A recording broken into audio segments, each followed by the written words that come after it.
Welcome to the Creating Wealth Show with Jason Hartman. You're about to learn a new slant on investing, some exciting techniques, and fresh new approaches to the world's most historically proven asset class that will enable you to create more wealth and freedom than you ever thought possible. Jason is a genuine self-made multimillionaire who's actually been there and done it. He's a successful investor, lender, developer, and entrepreneur who's owned properties in 11 states, had hundreds of tenants, and been involved in thousands of real estate transactions. This program will help you follow in Jason's footsteps on the road to your financial independence day. You really can do it. And now, here's your host, Jason Hartman, with the complete solution for real estate investors. Welcome to episode 1598, and thanks for joining us today as we have got part 2 of the suburban tsunami from yesterday. Insightful stuff from our guest in just a few moments, but if you need assistance on self-directed IRAs, financing questions, referrals for any of these things, 1031 exchange, self-management, talking about the bubbles, the cycles, referrals to local market specialists, reach out to our team through jasonhartman.com or 1-800-HARTMAN. And also, I know that many of you attended our first Charlotte webinar, but we do have another one coming up, and that's at jasonhartman.com/Charlotte. Charlotte market profile and a little bit of teaching on conceptual real estate investing topics before that. And then our Sweet Home Alabama webinar is available as well on replay at jasonhartman.com/Sweet Home. I like that title. Can you tell I'm kind of proud of that title? Anyway, that's such a great song, isn't it? Sweet Home Alabama. And wow. New construction in these markets, folks. It's so hard to come by good new construction that actually pencils out. And amazingly, it does. And so did you know, ladies and gentlemen, that we broke another record? What is the record, you ask? Well, let's give it a drum roll.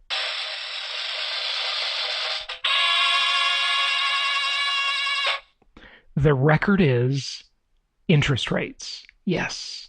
Well, you know that we've had these incredibly low interest rates. Thank you to your rich uncle, Jerome Powell. I almost said Ben Bernanke. No, it's your rich uncle, Jerome Powell, and chairman of the Federal Reserve. And of course, the Federal Reserve is nothing more than a big scam, but whatever. You know, we won't go there right now. But yeah, we broke a record, and the interest rates have reached another all-time low. Lower than low. We broke that record a few times this year, but it keeps getting broken again. We break our own records, right? It's truly amazing. So people are getting incredible rates on their investment properties. And by the way, you might want to reach out to our team and get some referrals on refinancing. You know, it constantly changes this stuff. Sometimes one lender is better than the other, and then another lender is better than that old lender that you went to last time around. So reach out to our team and we can provide the latest and greatest referrals for refinancing or, of course, purchase loans. Also, another record. Let's have another drum roll, please.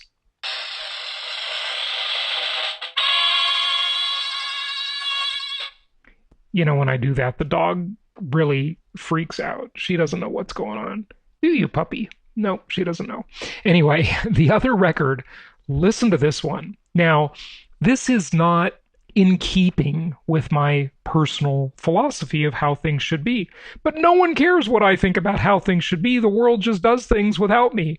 And this record is Texas homeownership rate. Now, this is not nationwide, but it is a bit of a proxy for nationwide because although I don't have anything in front of me on this, but anecdotally, I would say that the homeownership rate is increasing, okay, which I don't necessarily think that is the best thing for society, contrary to popular belief.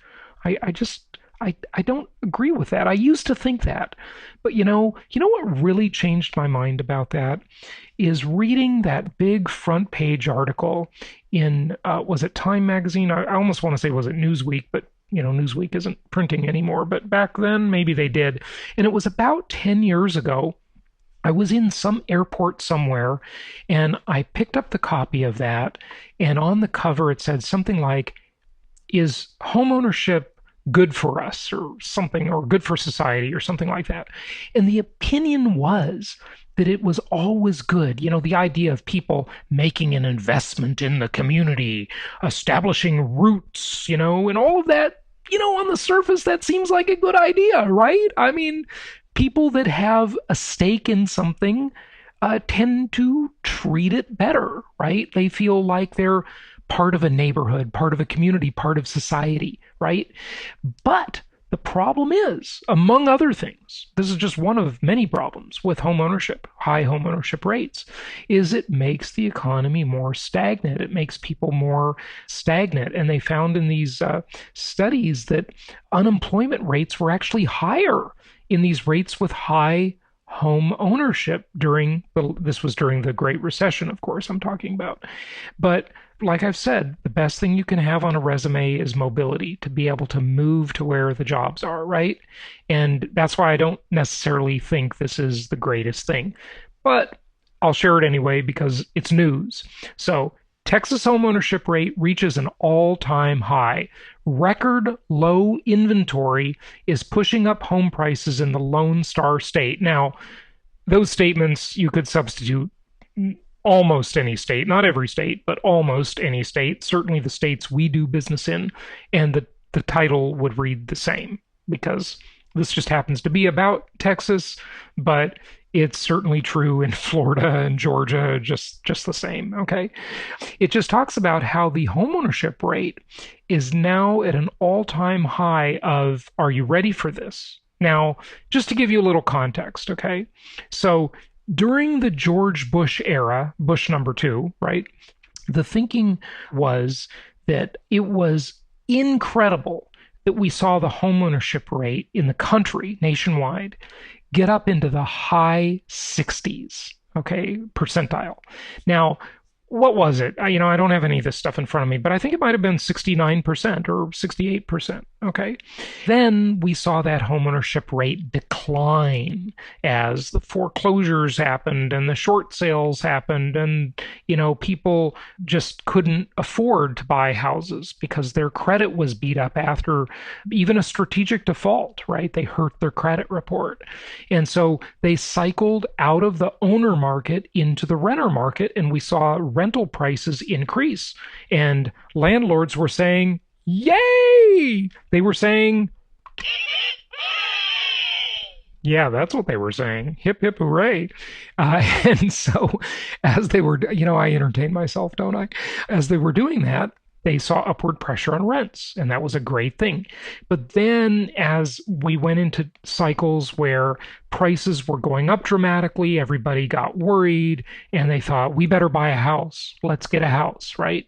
And then interest rates were, at periods when interest rates were low, and now they're insanely low. They're negative, quite literally. So, with negative interest rates, or very low rates at least, everybody rushes into the housing market. And that will generally cause rents to soften, right? And there will be downward pressure on rents.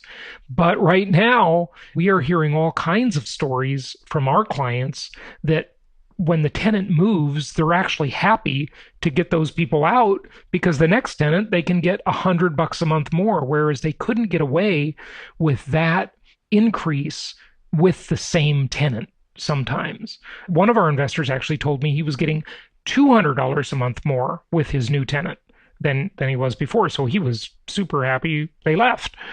So that can be a good thing, It's like getting fired from the job and then getting a new job that's 10 times better. Or, maybe you get a divorce and you're all depressed about it, and then you find a new significant other and you're like, why did I ever put up with that last one? Right? That happens, folks. It happens. It might have happened to you. So that happens. Anyway, it's truly an incredible real estate market we're in right now. It is absolutely amazing. That's why you want to take advantage of those two webinars we have. New construction homes, beautiful, brand new construction with beautiful countertops, beautiful finishes. I mean, these properties are pretty awesome for sure. I would be super happy to live in any of those properties and have a rental that was that nice as a tenant if I were a tenant, right? Those are great properties. Check those webinars out. I gave you the links earlier. They'll be in the show notes below. But now let's get to our guest and let's continue that discussion of the suburban tsunami. So, Jason, we talked earlier about, in preparation for this, about, what cities are making headlines and why. We talked about national trends now. Let's dive into which of these cities are notable. I know we want to talk about New York, so I sort of set that up for us first today. Let's talk about New York City.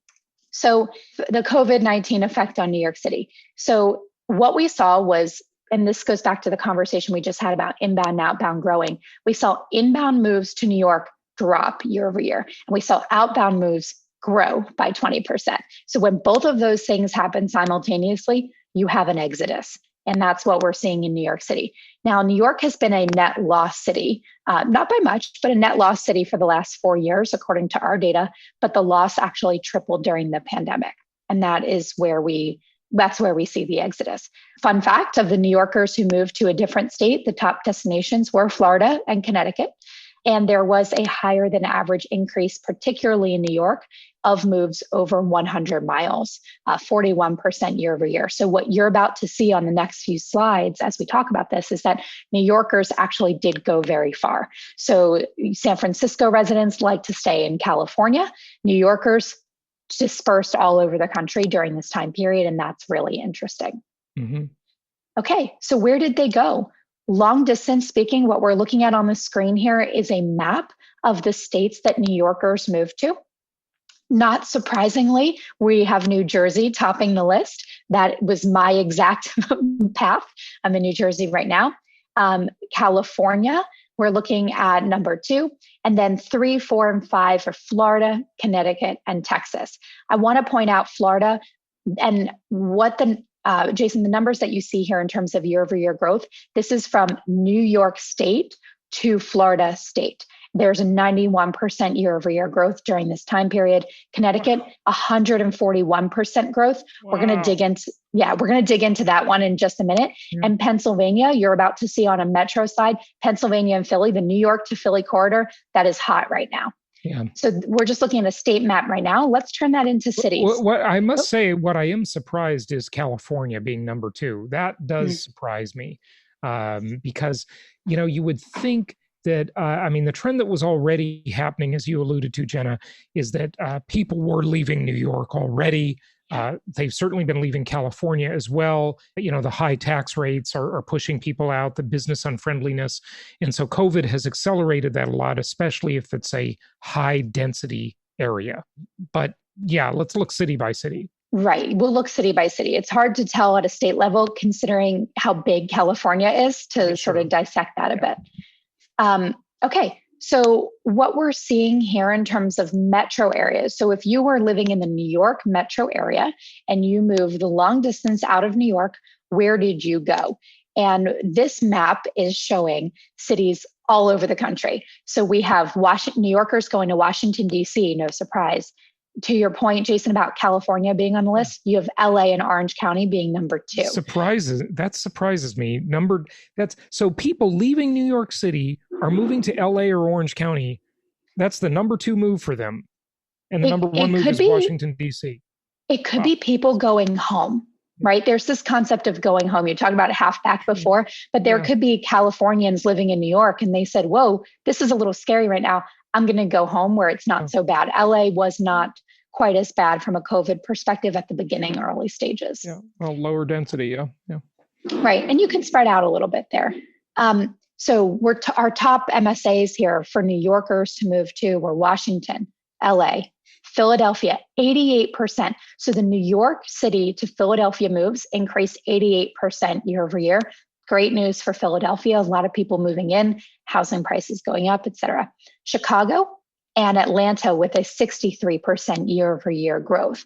We also see cities on the list that are a little further. We're looking at San Francisco, like LA, Miami, Dallas, Charlotte, rounding out the top 10. So in terms of New Yorkers moving, as I mentioned earlier, they dispersed. You can see it here on the map. They went far. And that just speaks to the fact that New York City really is a melting pot. And if there were people perhaps going home or looking for a better quality of life during this time, or wanting to move to cities that are perhaps warmer, you see a bunch of warm destinations on this list. Right. That's just speaking to the diversity of New York City to begin with, in my opinion. Yeah, very interesting. Yeah, very interesting.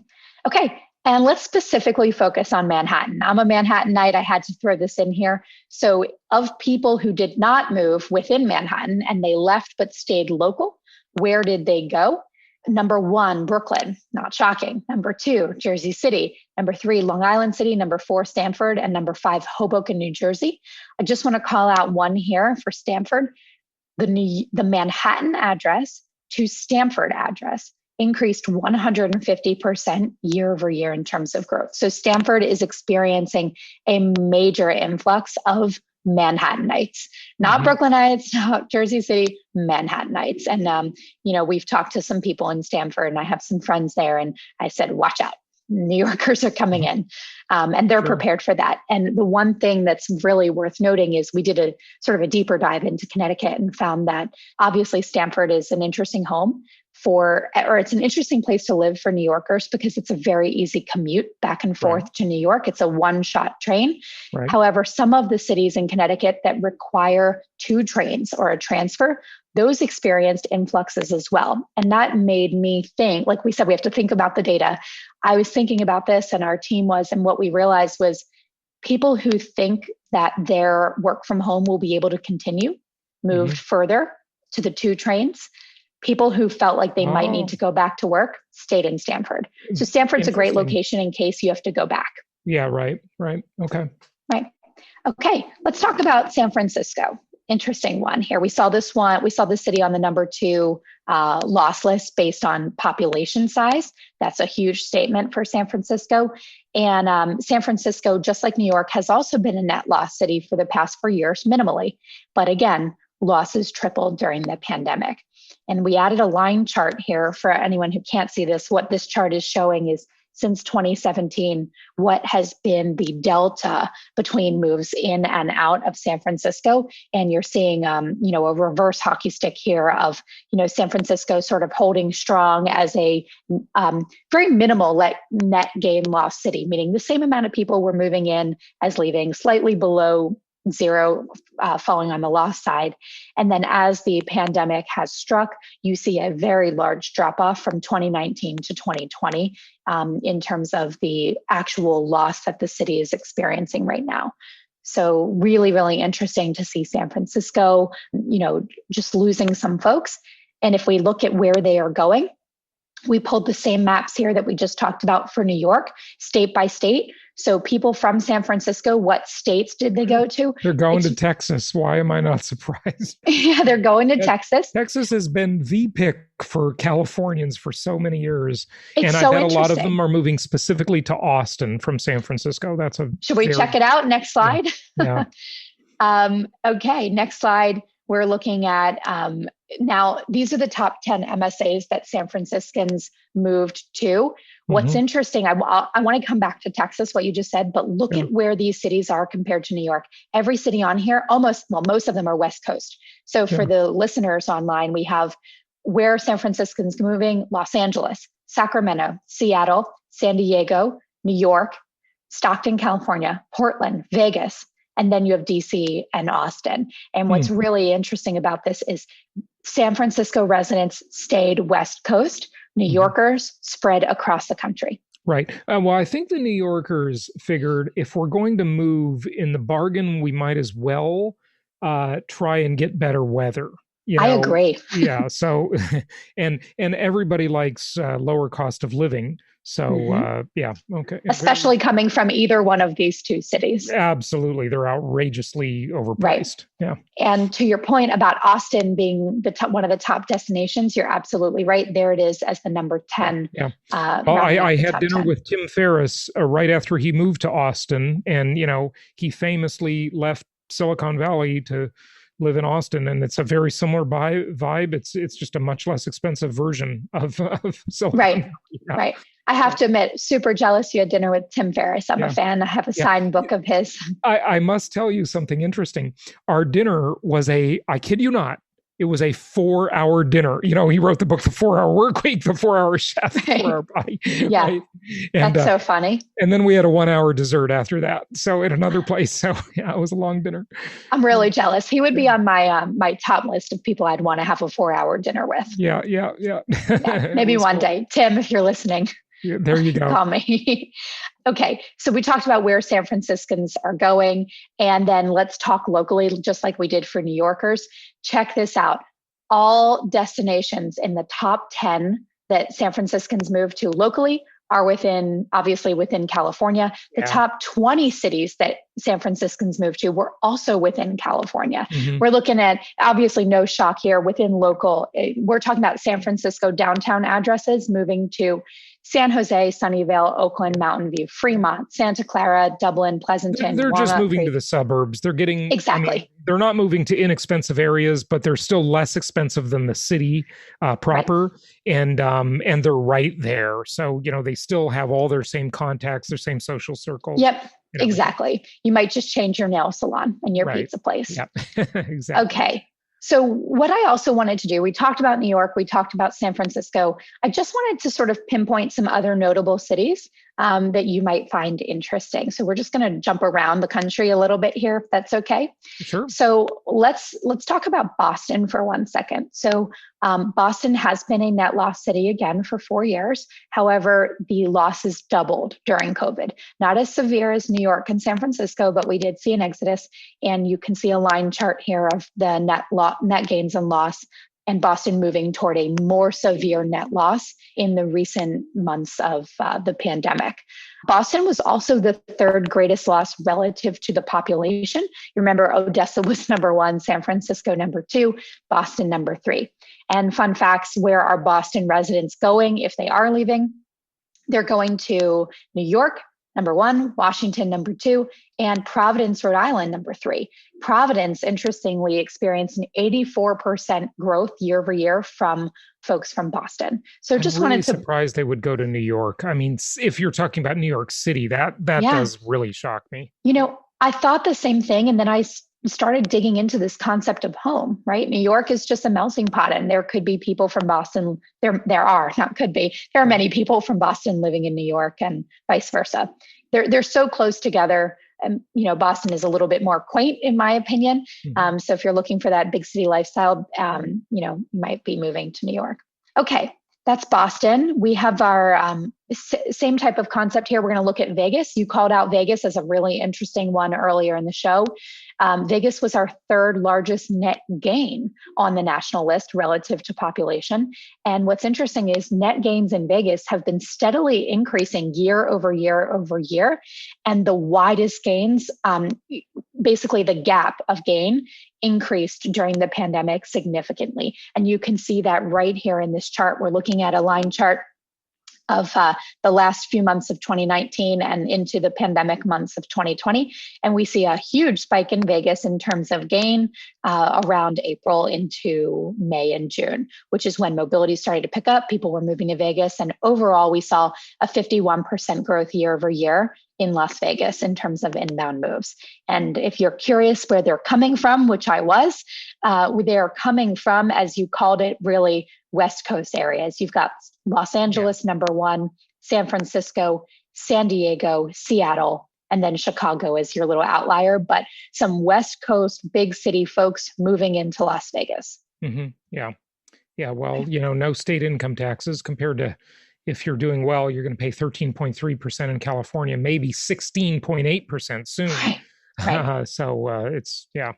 Yeah. Think carefully about where you're moving, folks.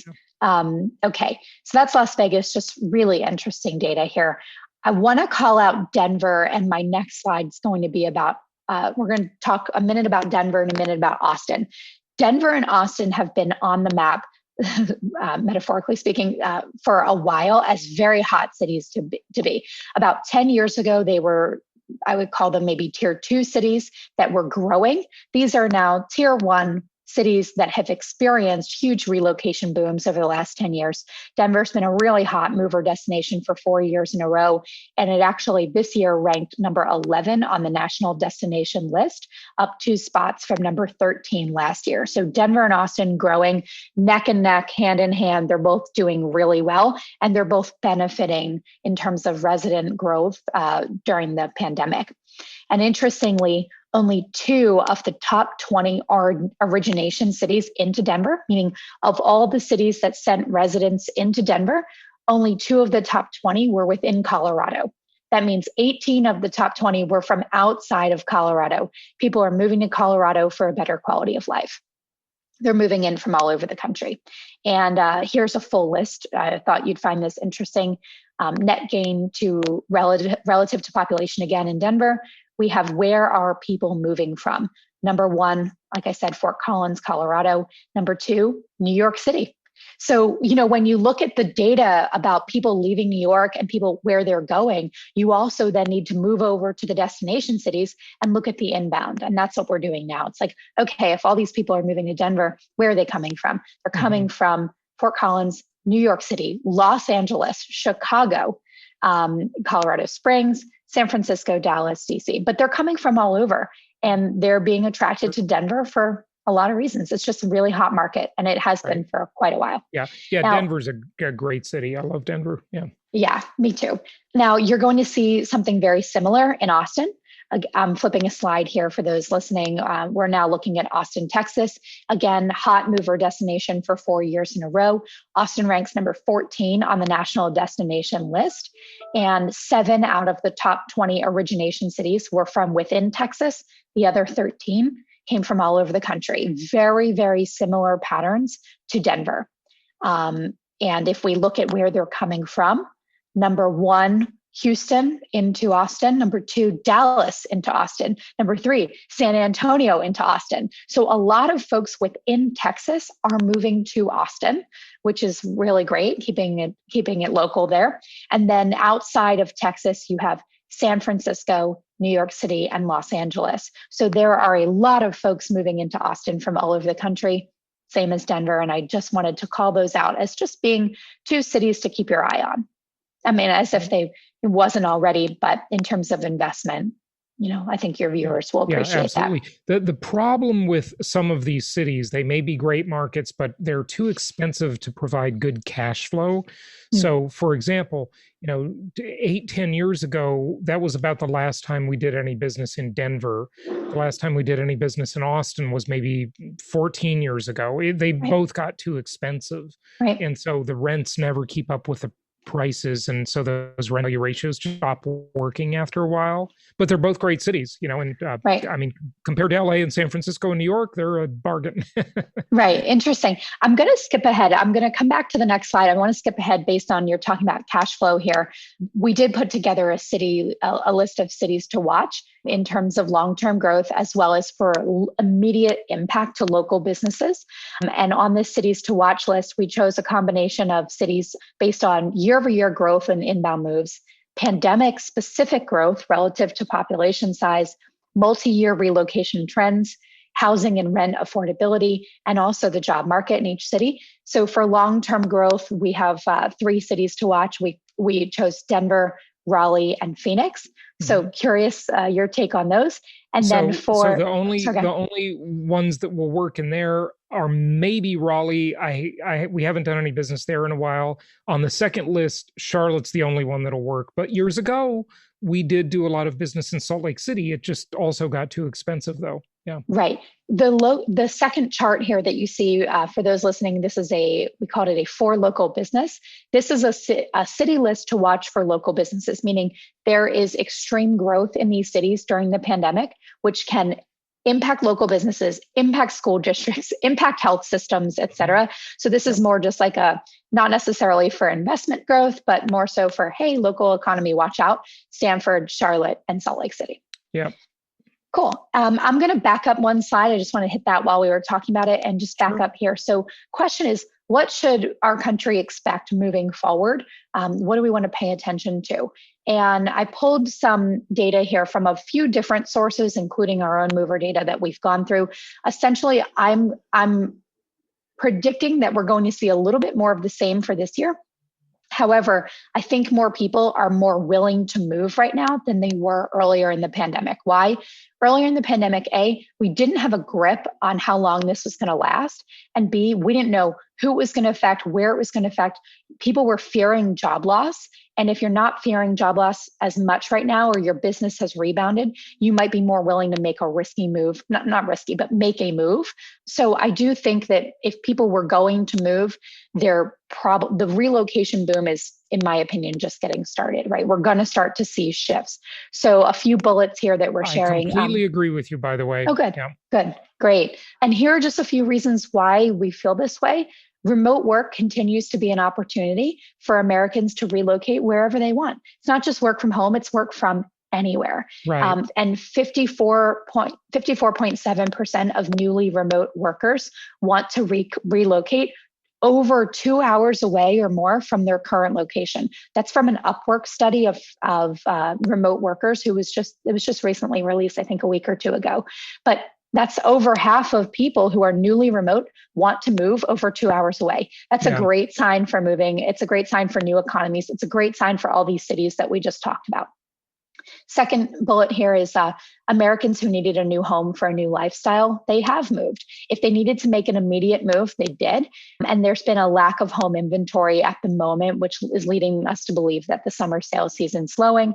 Bidding wars for limited inventory may continue, though, because the inventory is slowing down. And what people need to realize about that is that, and this is not apparent to a lot of people who just look at the data, is home sales can only be accomplished based on the amount of inventory available. Right. So there may be a massive amount of buyer demand, but if there's no inventory to buy, then the sales stats lag and they don't look good, but that's not a reflection of the market. That may be a reflection of an extremely hot market. So, right. Or you could have the exact reverse of that in New York City right now, where 10,000 apartments are on the market and there's no buyer demand. Yeah. Don't you want to sell your place? It's funny you say that. I'm actually from Philadelphia, and I had been planning to move back to Philadelphia anyway. The pandemic has sparked that interest, and my apartment is up for sale. Nothing has happened to it. So that's why I was saying earlier that I am excited to go back. It's been sitting on the market for over 100 days. Yeah, gosh. Yeah. And what's funny is in New York, that's not normal. My apartment, I have a studio apartment with a washer dryer and 3 walk-in closets. That's unheard of. And it's been sitting on the market for 100 days. How much is that? About $1.2 million? My studio? Yeah. Actually, I put it up for $459. Oh, wow. That's incredibly inexpensive. It's incredible. Wow. Yes. Yeah. Yeah. And studios are ranging from, I would say, $375 to $500 right now. So it's right smack in the middle of the pack, but it's amazing. Yet it's still sitting, and it's just a bad market. Yeah. I hope it improves for you. Thank you. And it's one of those things. This is just a funny time. And like I said, all these trends, we're seeing them now. Are they going to continue? Are they not? How is this going to shift? How is it shifting cities and economies in the long term? Only time will tell. We really need to be patient with this. Yeah. So another stat here, we're talking about rents. So what can we expect moving forward? Rents across major cities are continuing to decrease with record-breaking declines. So if you did want to rent my apartment instead, that's available as well. But the 5 largest decreases year over year in rent, San Francisco rents are down 20%. Oakland, 19%, New York, 15%, Seattle, 14.9, and Washington, D.C., 14.8. So if you are looking to rent an apartment right now, or you want to get rid of your home and rent something Super downtown cheap, and do the reverse, right. now would be the time to invest in a rental and lock in a long-term lease, as many of those property management companies let you do. We also have mortgages are continuing to be affordable, right? We know that the rates are really low. The prices will continue to drive down payments. It's funny, I had a conversation with my parents the other day, never knew this story. They left their honeymoon early many years ago in the 80s, left their honeymoon early to lock in a 14% interest rate. And they wanted to get home to make sure that they locked that in because they didn't want to miss out. You don't want to have to pay 16%, you know? Yeah. Right, exactly. And look at where we are today. So if there was ever a time for you to purchase or rent, give it a shot. It's worth it now. So, and then additionally, 36% of Americans say that they're concerned about losing their jobs right now. And that study came out just a month ago. So 36%, I think that was down from in the 50s earlier in the pandemic. So there's a little bit more stability, but still for 36% of people to be concerned, more risk averse folks, maybe it's not the right time for you. So again, there's pros and cons, there's pluses and minuses, there's different trends that are pulling in different directions. So I do think that the current mobility spikes are a precursor to a longer, more sustained relocation boom, but only time's going to tell. Yeah. Very interesting, Jenna. Anything else you want to share with us before you go, just to wrap things up? No, that was it. Unless you have other questions, we could talk all day about this. We could. I love this stuff. You seem to love it too. It's really fascinating for sure. But again, I think what you just mentioned, time will tell. But I do think that the long-term trend is out of the big cities. And you mentioned Park City before, and I'll just share an interesting anecdote that my listeners may have heard. There's a well-known author, John Nesbitt. He wrote a series of books entitled Megatrends and Megatrends something, something, something. And he talked how he, I think in the 90s, had moved to Telluride, Colorado, sort of comparable to Park City, Utah, right? It's a ski town, very nice place. And he was just amazed that he could live in such a nice, what he called quality of life location. And he didn't have to have his whole operation, his whole office, his research firm in LA or New York or San Francisco. He could live in Telluride. And Jenna, the big technology of the day that allowed him to live in Telluride, wait for it, you ready? Mm-hmm. Federal Express. Wow. Sending documents back and forth. That was the big technology of the era that allowed him to live Amazing. there. I don't know if he moved in the late 80s or early 90s, but it just goes to show you that people are really adopting and taking advantage of these technologies that allow them to live wherever they want. Back in 2012 on the show, I said, that I've been requoted a lot on this. I made the statement, geography is less meaningful than it's ever been in human history. And when I said that 8 years ago, I was referring to autonomous vehicles and how the self-driving car would revolutionize our life. Right. That's been a little bit slow in coming, but it is coming. And, when I say geography is less meaningful than it's ever been, what I mean is what's considered, or what was considered at least, prime geography, expensive cities, San Francisco, New York, LA. People just don't have to live in these places anymore. And frankly, I don't think they're that nice. I think they're great places to visit. I love going to New York City as a tourist, but I wouldn't want to live there. It's just, It requires a special personality.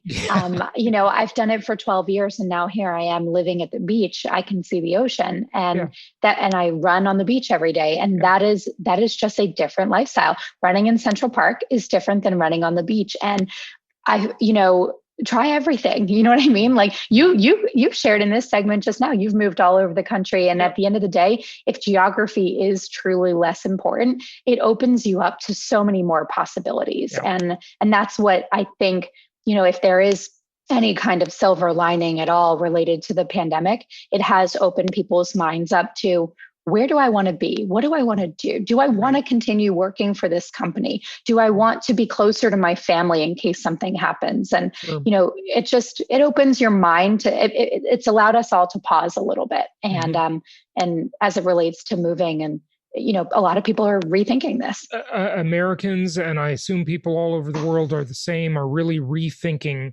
what makes up a good location, a good place to live.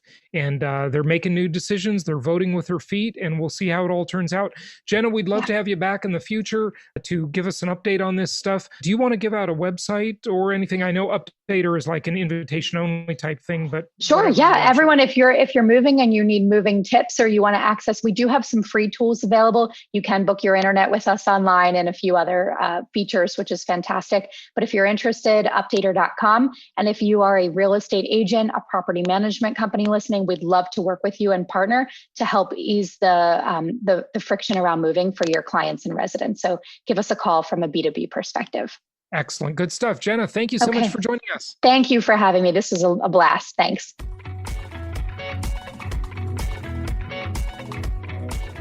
Thank you so much for listening. Please be sure to subscribe so that you don't miss any episodes. Be sure to check out the show's specific website and our general website, hartmanmedia.com, for appropriate disclaimers and terms of service. Remember that guest opinions are their own, and if you require specific legal or tax advice or advice in any other specialized area, please consult an appropriate professional. And we also very much appreciate you reviewing the show. Please go to iTunes or Stitcher Radio or whatever platform you're using and write a review for the show. We would very much appreciate that. And be sure to make it official and subscribe so you do not miss any episodes. We look forward to seeing you on the next episode.